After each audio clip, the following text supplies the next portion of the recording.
Selamat pagi Bapak Ibu yang kasih Tuhan.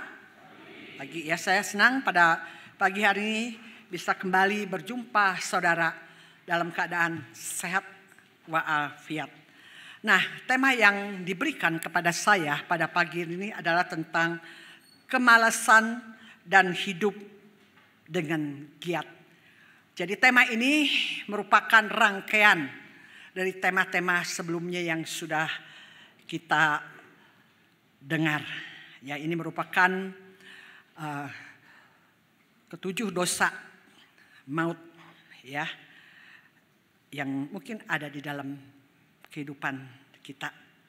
Nah, saudaraku yang kasih oleh Tuhan, setiap orang ya, termasuk saya pun pasti pernah merasakan kemalasan dan tidak ingin melakukan apa-apa. Ya mungkin kita mengatakan malas ngapa-ngapain. Ya mungkin kita seringkali mengatakan malas ngapa-ngapain. Jadi kita merasakan apa yang dikatakan kehilangan selera. Kita merasakan apa yang dinamai kehilangan gairah terhadap apapun dalam kehidupan rohani. Rohani kita kering, kita malas berdoa, kita malas bersaat teduh, ya, kita malas untuk melakukan pekerjaan Tuhan dan lain sebagainya.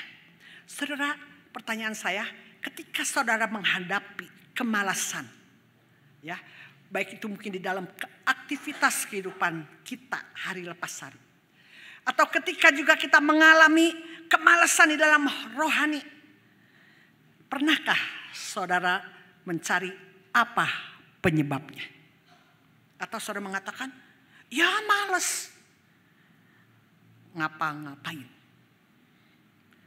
Saudara-saudara, ternyata penyebab kemalasan itu ada banyak.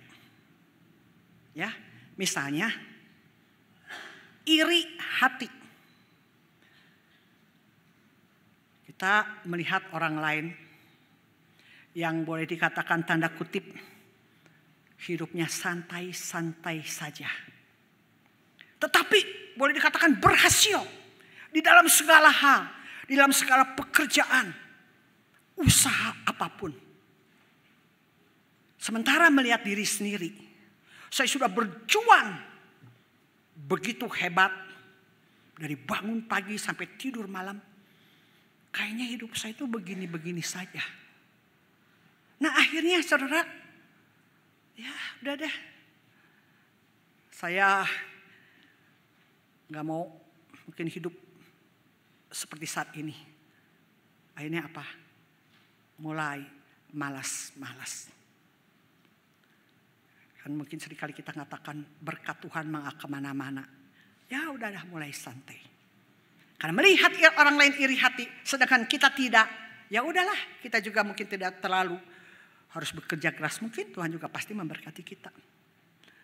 Atau penyebab lain seperti tadi saya katakan, karena kecongkakan, karena tinggi hati, karena merasa saya punya orang tua, hartanya begitu banyak, sehingga ada orang yang mengatakan 7 turunan pun tidak akan habis. Wah, merasa sombong, merasa bangga. Untuk apa saya bekerja keras? Untuk apa saya banting tulang dan sebagainya? Sudah saja saya santai-santai. Kan saya pasti orang tua saya drop tiap bulan mungkin. Tiap minggu atau tiap hari. Udah santai-santai. Bermales-malesan. Nah sehingga ada dalam satu buku yang saya baca. Berbicara tentang iri hati. Berbicara tentang kecongkakan, berbicara tentang kemalasan, itu satu dengan yang lain itu saling berkaitan. Dan itu juga merupakan dosa. Jangan saudara anggap, oh malas mah itu bukan dosa. Kemalasan atau bermalasan bukan dosa. Tidak, itu adalah juga dosa. Karena apa? Karena kita tidak bertanggung jawab dengan apa yang Tuhan berikan kepada kita. Baik itu talenta, baik itu waktu, baik apapun. Kita bermalas-malasan. Nah saudara, apa sih yang dimaksud dengan malas? Apa yang dimaksud dengan malas? Maka saya melihat Kamus Besar Bahasa Indonesia. Ya, di sana katakan malas adalah tidak mau bekerja atau mengerjakan sesuatu. Itu malas, tidak mau bekerja atau mengerjakan sesuatu. Malas juga dapat diartikan katanya sebagai suatu kondisi di mana seorang menghindari pekerjaan yang seharusnya dapat dikerjakan dengan potensi energi yang dimiliki. Sebenarnya orang itu sanggup. Dia melakukan suatu pekerjaan yang diberikan mungkin oleh bosnya, mungkin oleh orang tuanya, tetapi menghindar dari pekerjaan yang seharusnya dapat dikerjakan. Nah, saudaraku yang kasih Tuhan, sekarang kita kembali. Apa yang Alkitab nyatakan mengenai kemalasan. Nah, saudara, ternyata di dalam Alkitab itu banyak sekali menyoroti soal kemalasan. Ya, kalau saudara-saudara membaca dari Kejadian mungkin sampai Wahyu, di situ banyak dicatat mengenai kemalasan. Nah, pada pagi ini saya tentu tidak mungkin bahas dari Kejadian terus sampai terakhir, tetapi saya mengajak saudara untuk membaca dari kitab Amsal saja. Oleh sebab itu mari kita akan membuka Alkitab kita. Amsal pasal yang ke-6, ya, ayat yang ke-6 sampai dengan ke-11, walaupun tadi sudah disinggung oleh liturgos, ya. Kita akan membaca Amsal pasal yang ke-6 ayat 6 sampai dengan ke-11 yang berbunyi demikian. Hai pemalas, pergilah kepada semut, perhatikan lakunya dan jadilah bijak. Biarpun tidak ada pemimpinnya, pengaturnya atau penguasanya, ia menyediakan rotinya di musim panas dan mengumpulkan makanannya pada waktu panen. Hai pemalas, berapa lama lagi engkau berbaring? Bilakah engkau akan bangun dari tidurmu? Tidur sebentar lagi, mengantuk sebentar lagi, melipat tangan sebentar lagi untuk tinggal berbaring. Maka datanglah kemiskinan kepadamu seperti seorang penyerbu dan kekurangan seperti orang yang bersenjata. Satu bagian lagi kita akan membaca pasal yang ke-30.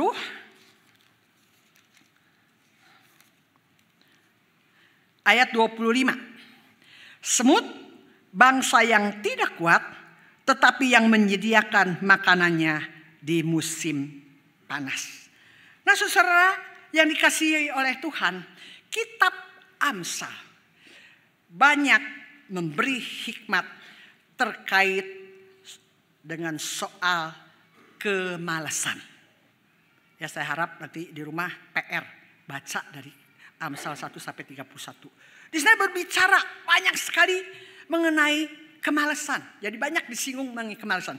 Tapi bukan saja di situ, ya, tetapi sekaligus menjadi satu peringatan kepada si pemalas, ya.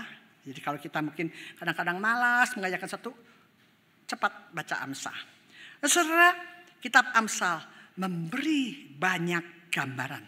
Gambaran secara gamblang mengenai orang malas yang sangat boleh dikatakan enggan bekerja, terlalu lambat untuk menyelesaikan pekerjaan, bahkan dikatakan menguap serta mengantuk saja sepanjang kehidupannya sampai sudah lupa atau sudah terlambat untuk berbuat sesuatu. Akibatnya dikatakan apa?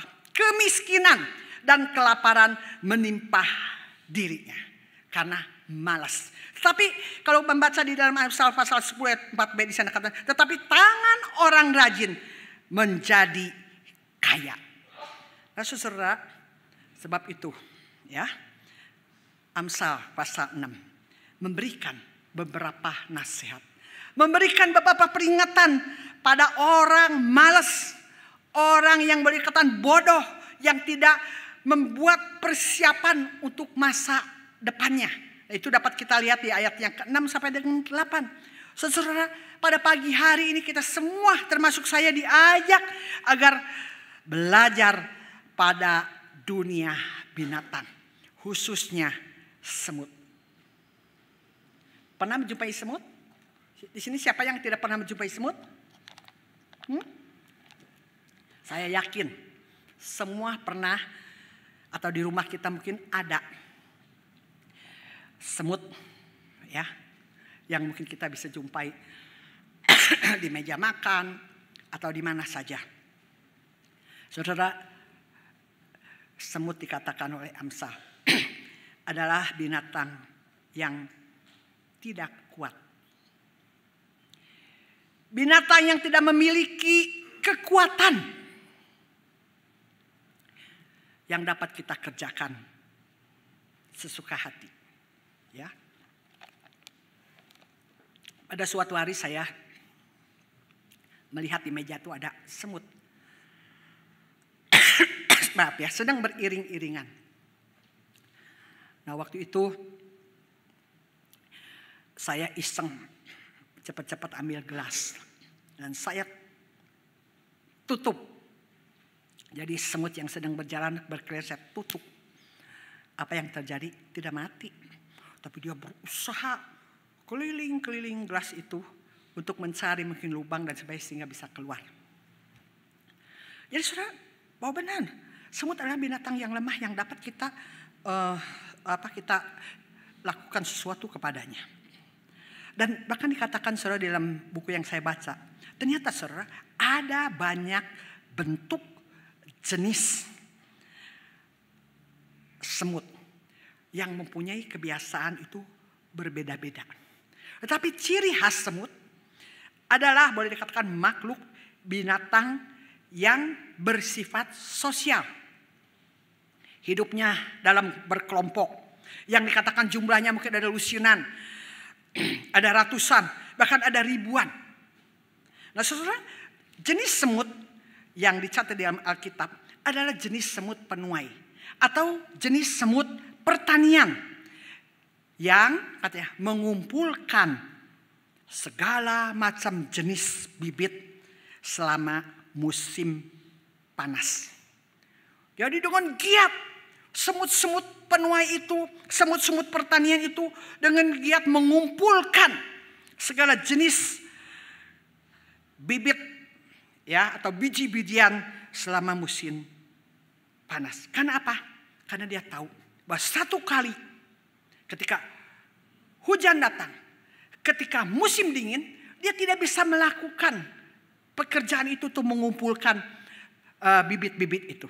Nah saudara, ketika mereka mengumpulkan bibit-bibit itu, dikatakan bahwa bibit-bibit itu disimpan di serambi di bawah tanah setelah dikupas. Jadi dia bukan hanya sekedar mungkin bawa bibit ya atau biji-bijian itu, tapi dikupas dulu. Jadi bagian yang tidak penting, bagian yang mungkin ini hanya kulit saja, dia buang. Tetapi dia benar-benar taruh di lumbungnya, saya boleh katakan. Taruh, disimpan itu hanya biji-bijian. Karena apa? Karena dia pikir kalau saatnya sudah tiba, ya tidak bisa mencari, mendapatkan biji-bijian itu, mereka sudah mempunyainya. Maka saudara, di ayat yang ke-6, ya dikatakan, hai pemalas, pergilah kepada semut, perhatikanlah lakunya dan jadilah bijak. Jadi saudara, kita disuruh oleh pengamsal, ya atau pengamsal itu menyuruh agar orang-orang yang malas, orang-orang yang boleh dikatakan bodoh, suruh apa? Pergi, ya pergi bukan untuk mematikan semut-semut itu, tapi di sini katakan pergilah, ini satu kata kerja, ya pergilah kepada semut. Sudah pergi ngapain? Bukan seperti saya ya, kalau banyak semut di rumah saya langsung cari kapur ajaib. Langsung derut mati itu semua, betul. Ya, tapi bukan itu. Tapi di sini katakan pergi kepada semut, lalu perhatikan lakunya. Perhatikan tingkah lakunya. Ya, saudara. Dan maka di situ katanya engkau akan jadi bijak. Nah, yang menjadi pertanyaan apa sih yang dapat kita pelajari dari semut? Ya, khususnya orang-orang yang malas dapat sebenarnya belajar dari semut. Saudara, kita tahu semut boleh dikatakan bagaimana dia bekerja keras. Bagaimana semut menggotong royong atau menggotong beban yang berat. Lalu juga semut kita dapat lihat bekerja sama. Saudara, itu hal yang dapat kita lihat.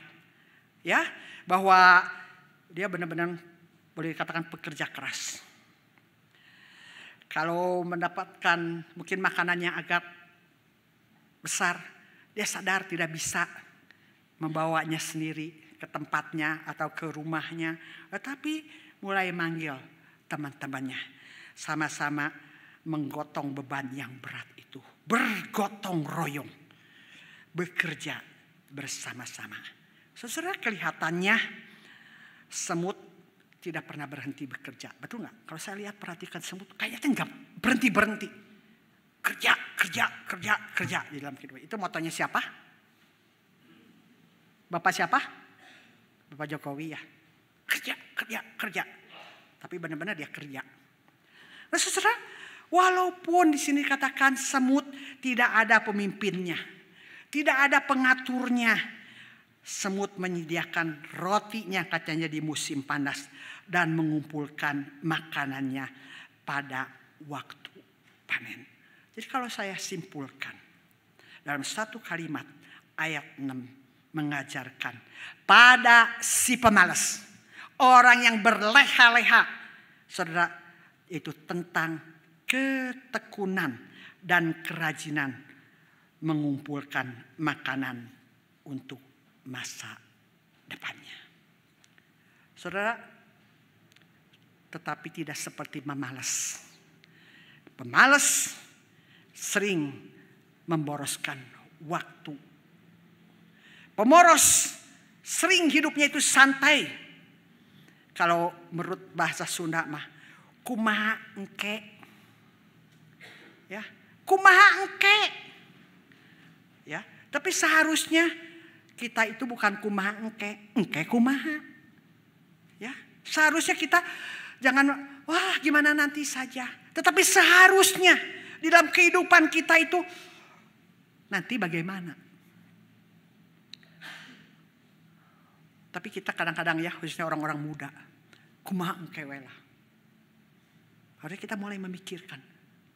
Gimana nanti. Gimana masa depan kita. Apa yang harus kita persiapkan. Ya. Bukan berarti kita tidak mengandalkan Tuhan. Kita tidak mempercayai Tuhan yang memelihara dalam kehidupan kita. Tetapi memang kita harus bekerja. Kita nggak boleh malas di dalam kehidupan kita. Kita harus mulai memikirkan masa depan kita. Walaupun kita tahu masa depan kita di tangan Tuhan. Tetapi kita harus bertanggung jawab dengan karunia yang Tuhan berikan. Dengan kesehatan yang Tuhan berikan. Dengan kepintaran yang Tuhan berikan. Kita harus bertanggung jawab di hadapan Tuhan. Jangan ya kumaha engke aja gimana nanti. Tapi kita harus persiapkan seperti semut. Semut tahu akan keadaannya. Semut tahu akan kelemahannya. Ada satu saat dia bisa bekerja. Tapi ada satu saat dia tidak bisa bekerja. Maka semasa ada kesempatan. Semasa ada waktu. Dia benar-benar dengan tekun. Dengan rajin. Dia bekerja untuk masa depannya. Waktu musim dingin tiba. Waktu mungkin dingin tiba. Nah saudaraku yang kasih oleh Tuhan. Oleh sebab itu bagi saya tidak ada istilah terlambat bagi si pemalas. Tidak ada istilah terlambat. Ya, kita harus belajar. Belajar pada semut.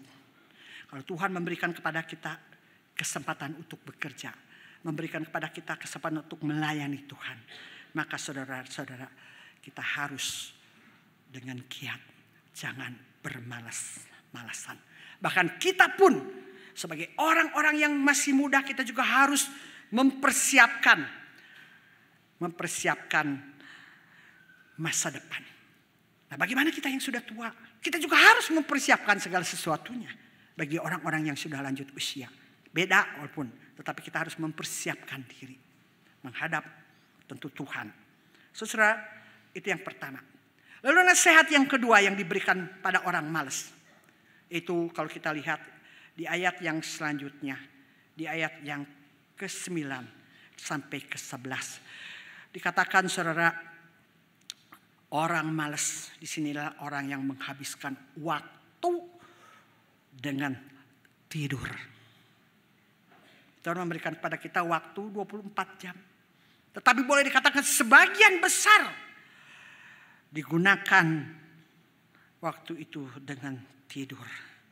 Si pemalas berkata bahwa ia hanya ingin tidur sebentar lagi. Kan kita kadang-kadang begitu ya kalau lagi bangunin anak kita. Bangun. Mah sebentar lagi mah. Tawar. Nggak tahu kalau suami dengan istri begitu nggak. Bangun pak. Nanti mah sebentar saya masih, rasanya baru aja tidur.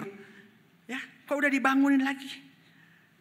Saudara, di sini katakan si pemalas itu ingin tidur sebentar lagi, tapi ternyata mengantuk sebentar lagi. Tadi pagi, saudara, tadi malam saya pasang alarm di jam saya itu 4:30 pagi. Saya pikir 4:30 pagi udah cukup. Begitu, karena saya nanti kalau saya kebablasan tidur, saya bisa khotbah kan. Jadi saya nyalakan. Benar begitu 4:30 teh bunyi. Saya sampai cek bahasa Sunda mengorejat gitu ya. Kaget.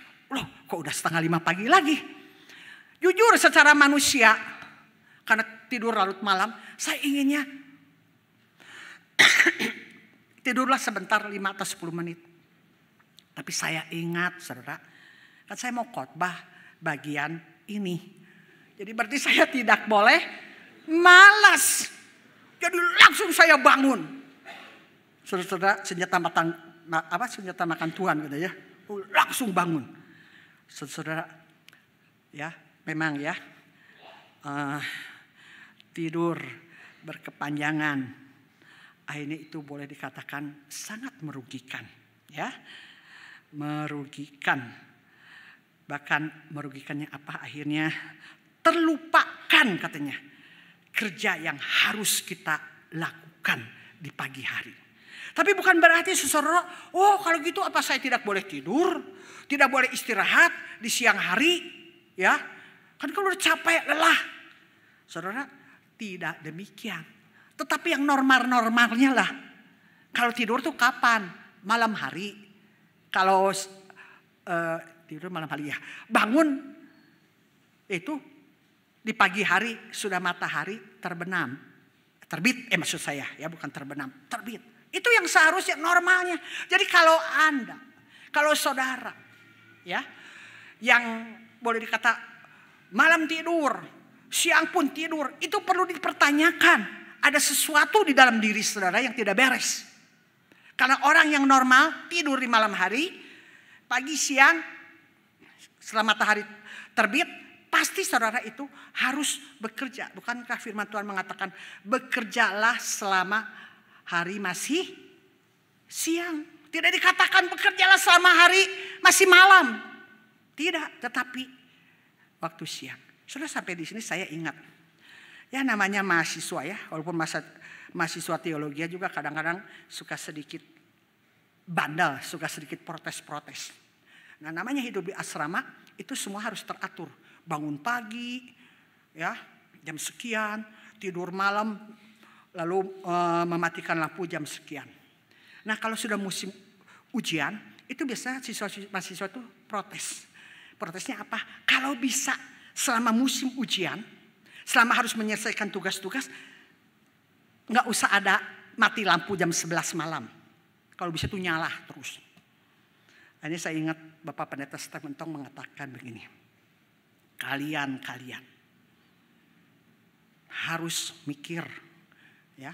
Kalian harus berhikmat. Coba pikirkan apa yang bisa dikerjakan di malam hari, apa yang bisa dikerjakan siang hari. Jadi kalau malam hari memang harus istirahat tidur, atau memang kalau tidak bisa tidur ya berdoa. Itu kan bisa kerjakan. Kita tidak harus berdoa di tempat terang kan, tidak ada lampu pun kita bisa. untuk berdoa. Tapi kalau siang, nah itulah kamu harus bergunakan dengan sebaik-baiknya. Bukan santai-santai, menunda-nunda waktu karena pikiran, kan masih seminggu lagi nih mau ujian. Deadline-nya tugas-tugas kan masih lama dan sebagainya. Itu kan seringkali kita begitu. Menunda-nunda waktu. Padahal Tuhan memberikan kepada kita waktu semua 24 jam. Kenapa ada yang bisa langsung selesai dan sebagainya. Nah saudara, jadi ada sesuatu yang tidak beres. Kalau kita hidup ini kebalik-balik. Nah akibatnya apa saudara? Orang yang santai, yang di sini katakan yang bangun, terus tidur lagi. Tidur sebentar lagi, mengantuk sebentar lagi. Saudara akibatnya apa? Di sini katakan akibatnya kemiskinan datang menyerbu si pemalas. Maksudnya apa? Orang yang suka tidur itu sebenarnya mencelakakan diri sendiri dengan memboroskan waktu, bakat untuk menghasilkan sesuatu sebenarnya. Waktu, kesempatan menghasilkan sesuatu. Tapi akhirnya dia terikat ya dengan yang suka tidur. Saudara, jam-jam yang berharga, kesempatan yang baik dan waktu untuk berkarya dihambur-hamburkan karena malas dan tidak ada semangat.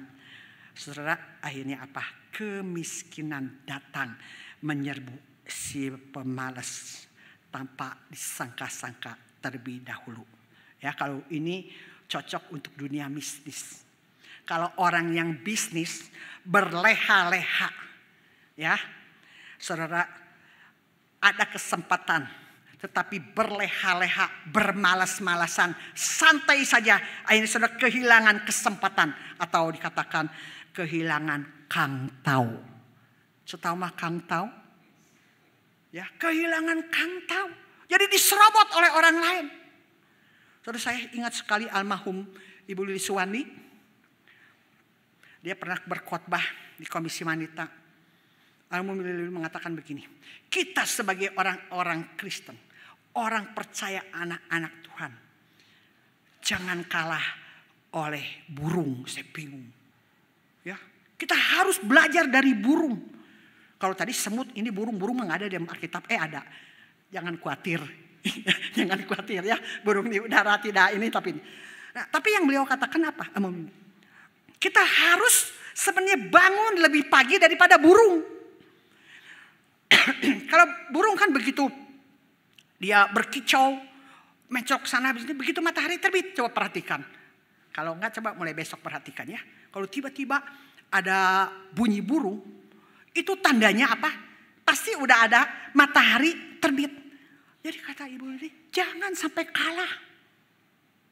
Burung aja begitu matahari terbit, walaupun mungkin masih hanya kedip-kedipan begitu ya. Tapi dia sudah mulai mencok sana, mencok sini mencari apa?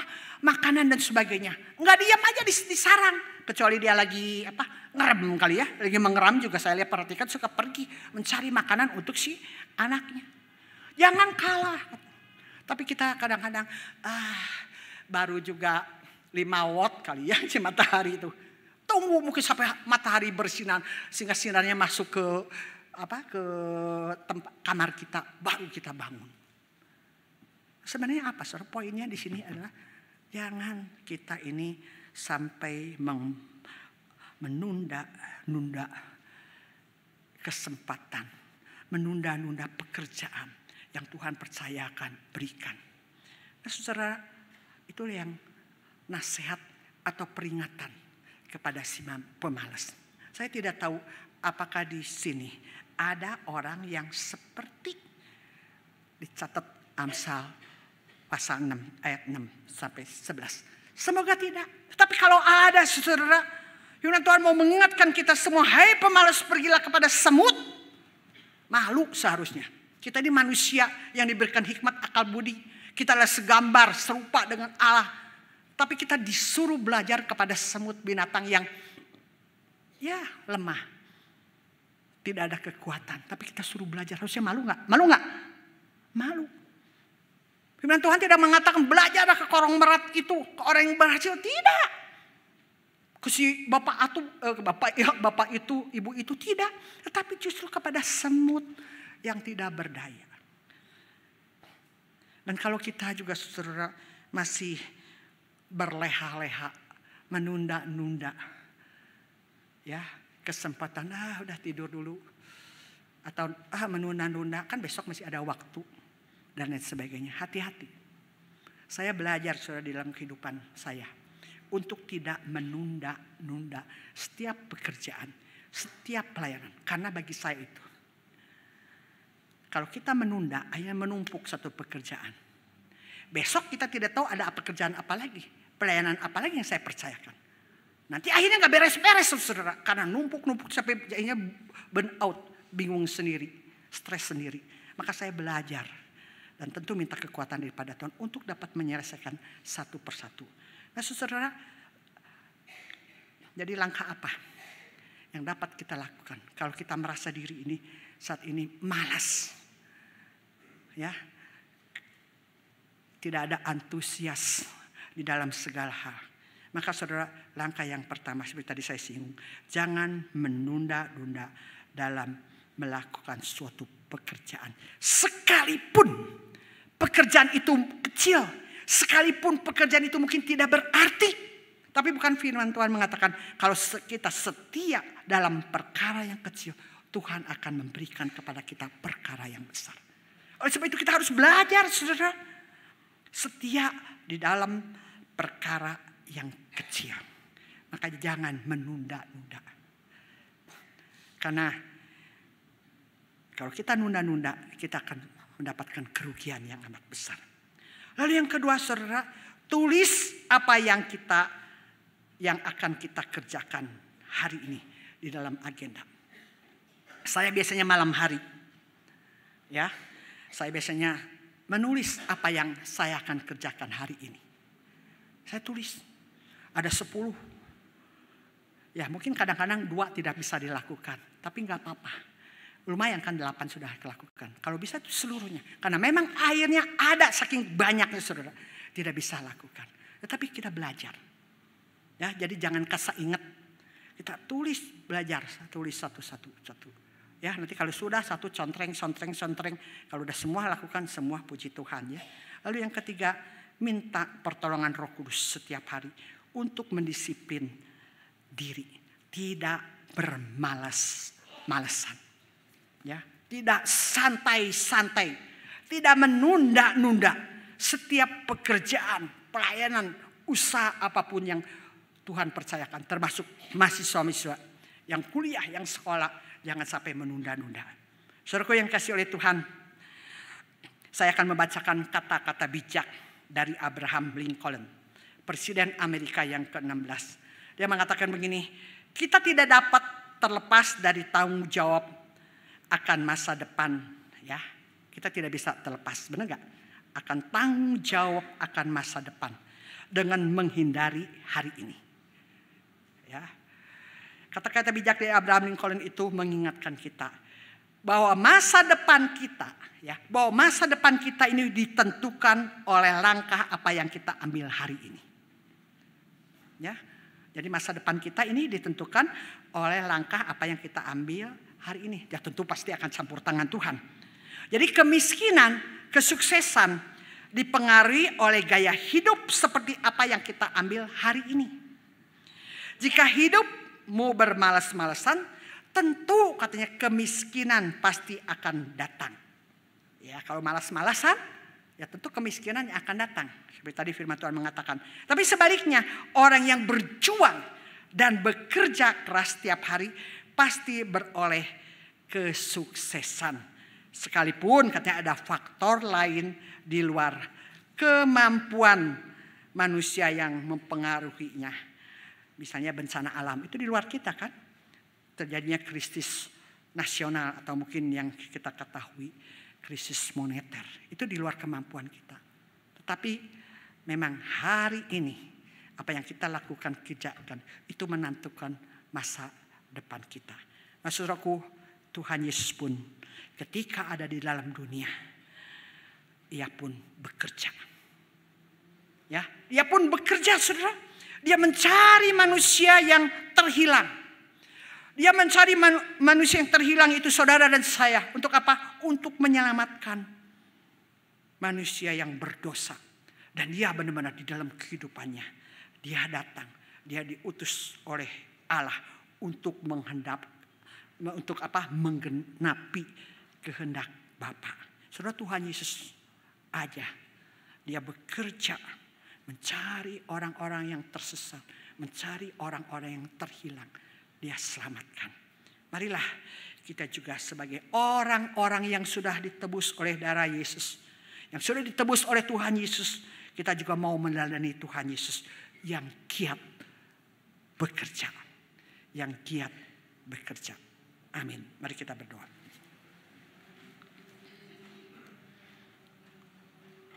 Tuhan, ampunilah kalau di dalam kehidupan kami bermalas-malasan.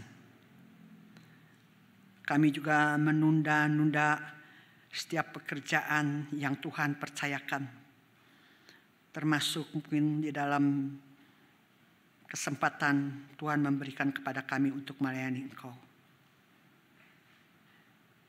Namun kami bersyukur kalau pada pagi hari ini Tuhan mengingatkan kami. Walaupun kami malu secara manusia, untuk kami belajar kepada binatang, semut, yang boleh dikatakan tidak berarti, yang lemah, yang tidak ada satu kekuatan, tapi kami diajar untuk melihat perilaku, tingkah lakunya, sehingga kami akan memperoleh bijaksana. Itu Tuhan tolong, berikanlah kepada kami ketekunan, berikan kepada kami kerajinan di dalam kehidupan kami saat ini, yang tentunya akan menentukan masa depan kami. Dan ampunilah Tuhan kalau kami juga sering memaafkan diri kami dengan bermalas-malasan, tidak bertanggung jawab, mungkin tidur, mengantuk, tidur lagi Tuhan. Tapi firman Tuhan mengingatkan kami, ada satu tanggung jawab yang harus kami lakukan sebagai anak-Mu. Kiranya Kau tolong. Terlebih biarlah kami juga boleh meladani Engkau sendiri yang rela datang ke dalam dunia ini, menggenapi kehendak Tuhan.